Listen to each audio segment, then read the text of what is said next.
नमस्कार दोस्तों, स्वागत है आप सभी का आपके अपनी YouTube channel online study DK में। और आज हम देखने वाले हैं आने वाले सीटेट एग्जाम जिसके एडमिट कार्ड जारी हो चुके हैं के लिए यहाँ पर बाल विकास शिक्षा शास्त्र संबंधित 30 प्रश्नों का बहुत ही महत्वपूर्ण प्रैक्टिस सेट।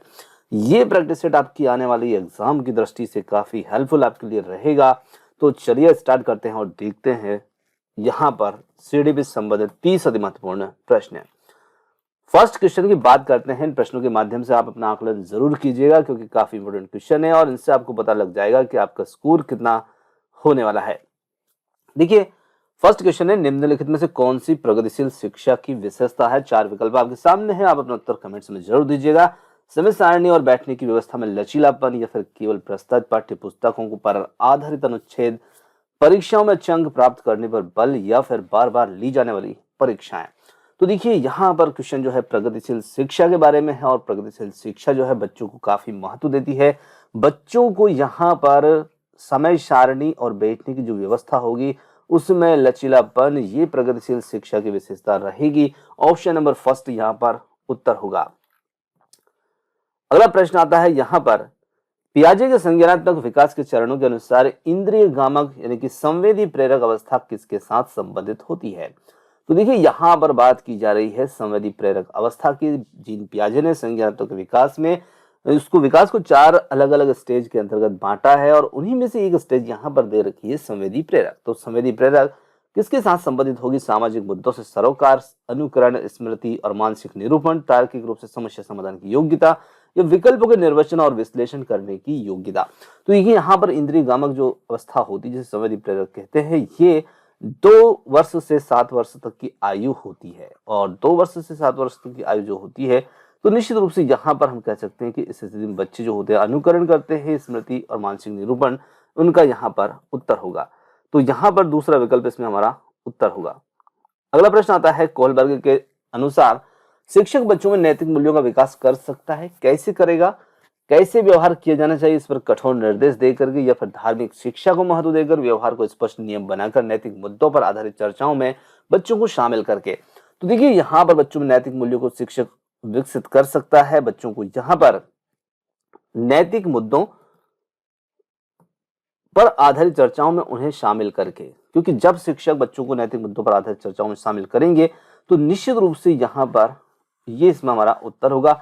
और इसी प्रश्न का आपको कई जगह पर दूसरा विकल्प भी मिलता है कि शिक्षक खुद को जो एक आदर्श रूप में प्रस्तुत करे बच्चों को, तो भी ये उत्तर बन जाता है। क्योंकि यहाँ पर ये उत्तर दे रखा है, पर किसी किसी जगह पर आपको विकल्प इस टाइप का मिलता है तो वो भी उत्तर आपका लिए सही है, पर वहां पर ये चौथा विकल्प इसमें शामिल नहीं रहेगा। इसकी जगह पर दूसरा विकल्प आ जाता है कि शिक्षक एक आदर्श रूप से व्यवहार करे, है ना। चलिए आगे बढ़ते हैं, अगले प्रश्न की बात करते हैं। छोटे शिक्षार्थियों को कक्षा कक्ष में समवयस्कों के साथ अंतरक्रिया के लिए प्रोत्साहित करना चाहिए, जिससे शिक्षक कक्षा कक्ष को बेहतर तरीके से नियंत्रित कर सके, वे एक दूसरे से प्रश्नों के उत्तर सीख सकें, या फिर वे पाठ्यक्रम जो है उसको जल्दी पूरा किया जा सके, या फिर है वे पढ़ने के दौरान सामाजिक कौशल सीख सकें। तो देखिए, कक्षा कक्ष में समवयस्कों के साथ में जब बच्चे अंतरक्रिया करते हैं और उसके लिए शिक्षक प्रोत्साहित करेंगे उन्हें, तो वे पढ़ने के दौरान सामाजिक कौशलों को सीखेंगे, है ना। और एक दूसरे से जो सीखेंगे वो तो सीखेंगे, पर यहाँ पर सामाजिक कौशल भी वो सीखते हैं। तो चौथा विकल्प से हमारा उत्तर होगा। अगला प्रश्न आता है, निम्नलिखित में से कौन सी समस्या समाधान की वैज्ञानिक पद्धति का पहला चरण है? प्रकल्पना का निर्माण करना, प्रकल्पना का परीक्षण करना, समस्या के प्रति जागरूकता, या प्रासंगिक जानकारी को एकत्रित करना। तो यहाँ पर पहला चरण की यदि बात करें समस्या समाधान की वैज्ञानिक पद्धति की, तो उसमें होगा समस्या के प्रति जागरूकता। Option number third. आगे देखिए, वाइगोत्स्की के सिद्धांत का निहितार्थ है, तो इसका निहितार्थ क्या है? प्रारंभिक व्याख्या के बाद में कठिन सवालों को हल करने में बच्चे की सहायता न करना, या फिर बच्चे को बच्चों की संगति में श्रेष्ठ रूप में सीख सकते हैं जिनका बुद्धि लब्धांक उनके बुद्धि लब्धांक से कम हो, या सहयोगात्मक समाधान। तो यहां पर हम कह सकते हैं, एक विकल्प हमारा नीचे है, प्रत्येक विद्यार्थी को व्यक्तिगत रूप से दत्त कार्य देना। तो यहां पर देखिए, सिद्धांत का निहितार्थ होगा सहयोगात्मक समस्या समाधान, यानी कि सब एक दूसरे के साथ में समूह में रह करके समस्या का समाधान करें। यही वाइगोत्स्की का सिद्धांत का निहितार्थ है, जिसमें बच्चे एक दूसरे से सामाजिक अंतरक्रिया के माध्यम से सीखें। चलिए आगे बढ़ते हैं। अगला प्रश्न आता है, चिंतन के सूचना प्रक्रमण सिद्धांतों के निम्नलिखित चरण आते हैं। प्रतिक्रिया क्रियान्वयन, प्रतिक्रिया का चयन, पूर्व प्रक्रमण, श्रेणीकरण, और इन चरणों का सही क्रम क्या है? तो देखिए यहाँ पर इनके लिए सही क्रम हमें देखना है। 4 चरण यहाँ पर दे रखे हैं और इसके लिए यदि सही क्रम की बात करें तो कौन सा इसमें सही क्रम हमारा रहेगा? तो यहाँ पर सही क्रम जो रहेगा वो रहेगा ऑप्शन नंबर 4, तो जिसके अंतर्गत तीसरा जो है पूर्व प्रक्रमण, उसके बाद में दूसरा होगा श्रेणीकरण, और फिर आ जाता है हमारा तीसरे नंबर पर ये और चौथे नंबर पर ये। तो इस प्रकार से यहाँ पर इनका सही क्रम रहेगा, है ना। तो इसके लिए चौथा विकल्प इसमें उत्तर होगा। चलिए आगे बढ़ते हैं। अगले प्रश्न की बात करें, एक बच्चा जो रिक्त स्थान से ग्रस्त है वह सा और वास को और न्यूक्लियर और अनक्लियर में अंतर नहीं कर सकता है ना। तो बच्चे को कुछ यहाँ पर दोष है, एक विकार है, शब्द जमलिंग विकार, डिसलेक्सीमिया या फिर है डिसमोर्फिया या फिर डिसलेक्सिया। तो देखिए एक पठन संबंधी दोष होता है और पठन संबंधी दोष जो होता है वो आता है डिसलेक्सिया के अंतर्गत, जिसे हम डिसलेक्सिया कहते हैं। तो ऑप्शन नंबर 4 यहाँ पर उत्तर होगा। अगला प्रश्न है, सीखने संबंधी योग्यताएं सामान्यता लड़कियों की तुलना में अधिकतम लड़कों में पाई जाती है, अधिकतम उन बच्चों में पाई जाती है जो शहरी क्षेत्रों की अपेक्षा ग्रामीण क्षेत्रों से संबंध रखते हैं, या फिर उन बच्चों में पाई जाती है विशेषता जिनके पौत्रिक अभिभावक इस प्रकार की समस्याओं से ग्रसित हैं, या फिर औसत से श्रेष्ठ बुद्धि लब्धि वाले बच्चों में पाई जाती है। तो यहां पर हम कह सकते हैं कि इस प्रकार की समस्याएं उन बच्चों में पाई जाती है विशेषता जिनके पैतृक अभिभावक इस प्रकार की समस्याओं से संबंधित हैं। तो ऑप्शन नंबर 3 होगा यहाँ पर उत्तर। विद्यालय में नियमित उपस्थिति के लिए वंचित बच्चों को प्रोत्साहित करने का निम्न में से कौन सा तरीका सर्वाधिक उपयुक्त होगा? तो देखिए यहाँ पर हम बच्चों को नियमित उपस्थिति के लिए प्रोत्साहित करना चाहते हैं, कौन सा तरीका यहाँ पर बेस्ट होगा? बच्चों को विद्यालय में आने की अनुमति न देने को कानून दंडनीय अपराध बनाया जाए, या फिर विद्यालय द्वारा बच्चों को एकत्रित करने वाले एक व्यक्ति को नियुक्त किया जाए जिससे प्रतिदिन बच्चों को घर से लेकर आए, बच्चों को आकर्षित करने के लिए प्रतिदिन 5 रुपए देना, या फिर आवासीय विद्यालय खोलना। तो देखिए यहाँ पर यदि हम देखें तो नियमित उपस्थिति की बात की जा रही है, तो इसके लिए यदि अपराध बनाएंगे दंडनीय अपराध, तो ये भी संभव नहीं है। व्यक्ति को नियुक्त करें जो घर से लेके आए, ये भी ये भी यहाँ पर संभव नहीं है। प्रतिदिन 5 रुपए दें, ये भी संभव नहीं है। तो इसके लिए एक ही विकल्प बचता है, आवासीय विद्यालय खोलना, जहां पर बच्चे वहीं पर रहें और नियमित अध्ययन करें। तो ये एक यहाँ पर तरीका हम अपना सकते हैं। चलिए अगला प्रश्न है, मानव व्यक्तित्व परिणाम है केवल आनुवंशिकता का, पालन पोषण और शिक्षा का, आनुवंशिकता और वातावरण की अंतरक्रिया का, या फिर केवल वातावरण का? तो यहां पर हम कह सकते हैं कि आनुवंशिकता और वातावरण के अंतरक्रिया का परिणाम होता है मानव का व्यक्तित्व। तो बिल्कुल ऑप्शन नंबर 3 यहां पर उत्तर होगा। अगला प्रश्न है, शिक्षण अधिगम प्रक्रिया में व्यक्तिगत रूप से ध्यान देना महत्वपूर्ण है क्योंकि बच्चों की विकास दर भिन्न होती है और वे भिन्न तरीकों से सीखते हैं। अगला है, शिक्षार्थी हमेशा समूह में ही बेहतर सीखते हैं, और थर्ड है, शिक्षक प्रशिक्षण कार्यक्रम में ऐसा ही बताया गया है, या फिर इससे प्रत्येक शिक्षार्थी को अनुशासित करने के लिए शिक्षकों को बेहतर अवसर मिलते हैं। तो देखिए शिक्षण अधिगम प्रक्रिया में यदि हम बात करें कि व्यक्तिगत रूप से ध्यान देना क्यों महत्वपूर्ण होता है, तो हर बच्चे की जो सीखने की दर होती है वो भिन्न भिन्न होती है, यानी कि अलग अलग होती है। तो यहाँ पर हम कह सकते हैं कि बच्चों की विकास दर भिन्न भिन्न होती है और वे भिन्न भिन्न तरीकों से सीखते हैं। तो पहला ही विकल्प इसमें यहाँ पर उत्तर होगा। अगला प्रश्न आता है, निम्नलिखित में से कौन सा सीखने का क्षेत्र है? तो यहाँ पर यदि हम बात करें व्यवसायिक, अनुभविक, भावात्मक या फिर आध्यात्मिक, तो इसमें हमारा सही उत्तर होगा अनुभविक, ऑप्शन नंबर 2।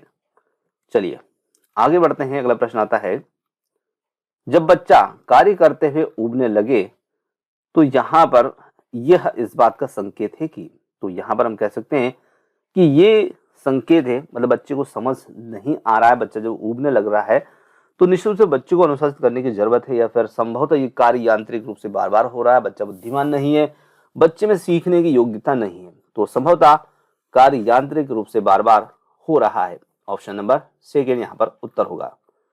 शिक्षा के संदर्भ में समाजीकरण से तात्पर्य है, तो शिक्षा के संदर्भ में समाजीकरण का क्या तात्पर्य है?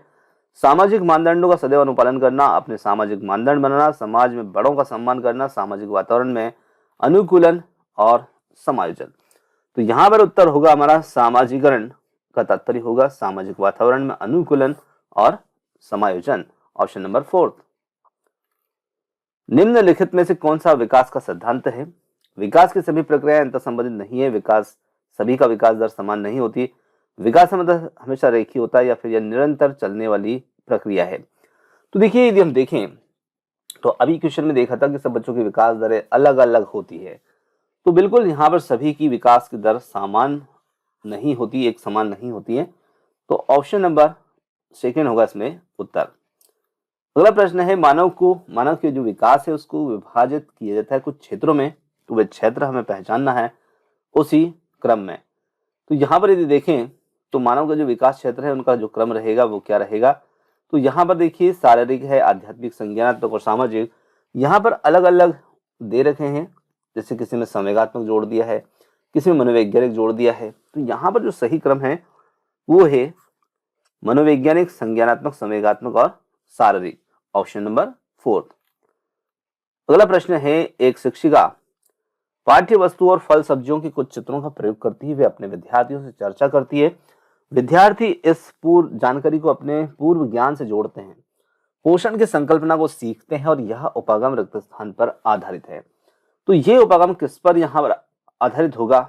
ज्ञान के निर्माण या अधिगम के शास्त्रीय अनुबंध, पुनर्बलन के सिद्धांत, या फिर अधिगम के सक्रिय अनुबंधन। तो यहाँ पर ये उपागम ज्ञान के निर्माण पर आधारित होगा, फर्स्ट विकल्प होगा इसमें उत्तर। आगे देखिए, निम्नलिखित में से कौन सा सूक्ष्म गति कौशल का उदाहरण है? लिखना, चढ़ना, फुदकना या फिर दौड़ना। काफी महत्वपूर्ण प्रश्न है और ऑनलाइन एग्जाम में भी कई बार ये प्रश्न पूछा जा चुका है, तो काफी महत्वपूर्ण प्रश्न है। सूक्ष्म गति कौशल की बात करें तो इसमें आएगा लिखना। यहाँ पर सूक्ष्म गति कौशल का उदाहरण होगा, क्योंकि इसमें हमारी छोटी मांसपेशियां गतिशील होती है, वो गति करती है, तो ये होगा सूक्ष्म गति कौशल का उदाहरण। अगला प्रश्न है, किशोर रिक्त स्थान का अनुभव करते हैं। तो किशोर जो होते हैं वो रिक्त स्थान का अनुभव करते हैं, तो किसका अनुभव करते हैं? बचपन में किए गए अपराधों के प्रति डर के भाव, आत्मसिद्धि के भाव, जीवन के विषय में परितृप्ति, या फिर दुश्चिंता एवं स्वयं से सरोकार। तो ऑप्शन फोर्थ होगा, दुश्चिंता एवं स्वयं से सरोकार। शारीरिक रूप से अक्षम बच्चों को सामान्यतः रिक्त स्थान होता है, तो जो बच्चे शारीरिक रूप से अक्षम होंगे उन्हें कौन से समस्या देखने को मिलती है? डिसकैल्कुलिया, डिसलेक्सिया, डिसग्राफिया या डिसथीमिया। तो यहाँ पर हम कह सकते हैं जब बच्चे शारीरिक रूप से अक्षम हैं तो उनको लेखन संबंधी दोष हो जाता है, लेकिन लिखावट थोड़ी विकृत हो जाती है, और बच्चों को यहाँ पर डिसग्राफिया से संबंधित बच्चे हो जाते हैं, है ना। तो ऑप्शन थर्ड होगा उत्तर। आंशिक पुनर्बलन वास्तविक कक्षा में अनुप्रयुक्त नहीं किया जा सकता, या पशुओं को प्रशिक्षित करने में सर्वाधिक कार्य करता है, या सतत पुनर्बलन की अपेक्षा अधिक प्रभावी होता है, या फिर है सतत पुनर्बलन की अपेक्षा कम प्रभावी होता है। तो यहाँ पर हम कह सकते हैं आंशिक पुनर्बलन जो होगा ये सतत पुनर्बलन की अपेक्षा अधिक प्रभावी होता है। Option third. प्रतिभाशाली विद्यार्थी स्वभाव में अंतर्मुखी होते हैं, अपनी आवश्यकताओं को दृढ़तापूर्वक नहीं कह पाते हैं, या फिर अपने निर्णयों में आत्मनिर्भर होते हैं, शिक्षकों से स्वतंत्र होते हैं। तो देखिए, प्रतिभाशाली विद्यार्थी जो होते हैं वे अपने निर्णयों में आत्मनिर्भर होते हैं। तो यहां पर हम कह सकते हैं ऑप्शन नंबर थर्ड जो होगा वो इसमें सही होगा। आगे देखते हैं, अगला प्रश्न है, विद्यालय में लिंग भेद से बचने का सर्वोत्तम तरीका हो सकता है। तो सर्वोत्तम तरीका यहाँ पर क्या हो सकता है? पुरुष एवं महिला शिक्षकों को समान संख्या में भर्ती करना, विद्यालय में लिंग भेद को दूर करने के लिए नियम बनाना और उसका सख्ती से पालन करवाना, या फिर संगीत प्रतियोगिता के लिए लड़कियों की अपेक्षा अधिक लड़कों का चयन करना, या फिर शिक्षकों के द्वारा उनके लिंग पक्षपात व्यवहारों का अधिसंज्ञान। तो यहाँ पर जो तरीका हो सकता है वो रहेगा शिक्षकों के द्वारा उनके लिंग पक्षपातपूर्ण व्यवहारों का अधिसंज्ञान। Option number 4। अगला प्रश्न आता है, सह शैक्षणिक क्षेत्रों के निष्पादन के आधार पर शैक्षणिक क्षेत्रों के निष्पादन के स्तर को बढ़ाने का औचित्य स्थापन किस आधार पर किया जा सकता है? यह व्यक्तित्व भिन्नताओं को संतुष्ट करता है, या हास्यग्रस्त विद्यार्थियों के लिए प्रतिपूरक भेदभाव की नीति का अनुगमन करता है, या फिर यह सार्वभौमिक धारण को सुनिश्चित करता है, या हाथ से किए जाने वाले श्रम के प्रति सम्मान को विकसित करता है? तो यहाँ पर ये सह शैक्षिक क्षेत्रों में जो निष्पादन के आधार पर शैक्षणिक क्षेत्रों में निष्पादन के स्तर को बढ़ाने के लिए ये व्यक्तित्व भिन्नताओं को संतुष्ट करता है। Option first. विद्यार्थियों के पोर्टफोलियो के लिए सामग्री का चयन करते समय रिक्त स्थान जरूर होना चाहिए। तो यहां पर है विद्यार्थियों का समावेशन। तो देखिए, जब हम पोर्टफोलियो के लिए सामग्री का चयन करते समय विद्यार्थियों का समावेशन होना चाहिए, है ना। तो दोनों रिक्त स्थान में दो शब्दों का चयन करना है, विद्यार्थी और समावेशन। आगे देखिए, अगला प्रश्न आता है, ये शिक्षार्थी जो समृद्ध ज्ञान और शैक्षणिक दक्षता की हार्दिक इच्छा प्रदर्शित करते हैं उनके पास होता है निष्पादन परिहार अभिविन्यास, कार्य परिहार अभिविन्यास, या फिर नैपुण्यता अभिविन्यास, या फिर निष्पादन उपागम अभिविन्यास? तो यहां पर उत्तर हो जाता है ऑप्शन फोर्थ, निष्पादन उपागम अभिविन्यास। चलिए आगे बढ़ते हैं। अगला प्रश्न आता है, शिक्षक रिक्त स्थान के अलावा निम्नलिखित सभी को करते हुए समस्या समाधान को विद्यार्थियों के लिए मजेदार बना सकता है। जब विद्यार्थी स्वयं से कोई कार्य करने की कोशिश कर रहे हैं तो उनसे परिपूर्णता की अपेक्षा करने, मुक्त अंत वाले सामग्री उपलब्ध कराने, मुक्त खेल के लिए समय देने, या फिर सृजनात्मक चिंतन के लिए असीमित अवसर उपलब्ध कराने के लिए? तो यहां पर हम कह सकते हैं कि शिक्षक रिक्त स्थान के अलावा जब विद्यार्थी स्वयं से कोई कार्य करने की कोशिश कर रहे हैं तो उनसे परिपूर्णता की अपेक्षा करने के अलावा निम्नलिखित सभी को समस्या समाधान को विद्यार्थियों के लिए मजेदार बना सकता है। तो ऑप्शन फर्स्ट हो जाएगा यहां पर उत्तर। अगला प्रश्न आता है, निम्नलिखित में से अंतर विषय अनुदेशन का सर्वोत्कृष्ट लाभ है? विद्यार्थी को सीखे गए नए ज्ञान को बहु संदर्भों में अनुप्रयोग करने और सामान्यीकृत करने के अवसर दिए जाते हैं। प्रकरणों की विविधता जिन्हें परंपरागत पाठ्यचर्या से संबोधित किए जाने की आवश्यकता है, शिक्षकों के अभिभूत होने की संभावना कम होती है। विद्यार्थियों में विभिन्न विषयों क्षेत्रों के विशेष प्रकरणों के प्रति नापसंदगी विकसित होने की कम संभावना होती है। और फोर्थ था यहाँ पर पाठ योजना को बनाने के लिए गतिविधियों में शिक्षकों को अधिक लचीलेपन की अनुमति है। तो यहां पर उत्तर हो जाता है इसमें ऑप्शन नंबर फर्स्ट। अंतर विषय अनुदेशन का सर्वोत्कृष्ट लाभ है कि विद्यार्थी सीखे गए नए ज्ञान को बहु संदर्भों में अनुप्रयोग करते हैं और सामान्यीकृत करने के बच्चों को अवसर दिए जाते हैं। फर्स्ट विकल्प इसमें उत्तर होगा। अगला काफी महत्वपूर्ण प्रश्न है, नर्सरी कक्षा से शुरुआत करने के लिए कौन सी विषय वस्तु सबसे अच्छी है? कई बार पूछा गया प्रश्न है, मेरा परिवार, मेरा प्रिय मित्र, मेरा पड़ोस, या फिर है मेरा विद्यालय? तो यहां पर उत्तर बन जाता है मेरा परिवार।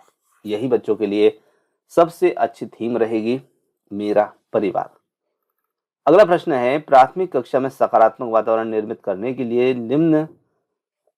एक शिक्षक को क्या करना चाहिए? तो देखिए, यहां पर हम सकारात्मक वातावरण निर्मित करने की बात कर रहे हैं और इसके लिए समूह गतिविधियों के दौरान समाज नीति के आधार पर उन्हें अपने समूह बनाने की अनुमति देना चाहिए, या फिर सकारात्मक अंत वाली कहानियां सुनानी चाहिए। सुबह प्रत्येक बच्चे का अभिवादन करना चाहिए, विभेद नहीं करना चाहिए, और प्रत्येक बच्चे के लिए समान लक्ष्य सुनिश्चित करने चाहिए। तो सकारात्मक वातावरण तभी निर्मित होगा जब एक शिक्षक बच्चों में विभेद नहीं करेगा और हर बच्चे के लिए समान लक्ष्य सुनिश्चित करेंगे। तो फोर्थ विकल्प इसमें उत्तर होगा। तो दोस्तों, यहाँ पर आज के हमारे 30 प्रश्न जो थे ये समाप्त होते हैं। क्वेश्चन आपको कैसे लगे कमेंट्स करके जरूर बताइएगा, और वीडियो पसंद आया हो तो वीडियो को लाइक, शेयर और चैनल को सब्सक्राइब करना मत भूलिएगा। और आपने जो समय दिया उसके लिए यहाँ पर बहुत बहुत धन्यवाद। Thanks for watching. मिलते हैं जल्द ही एक और नए किसी वीडियो के साथ। धन्यवाद।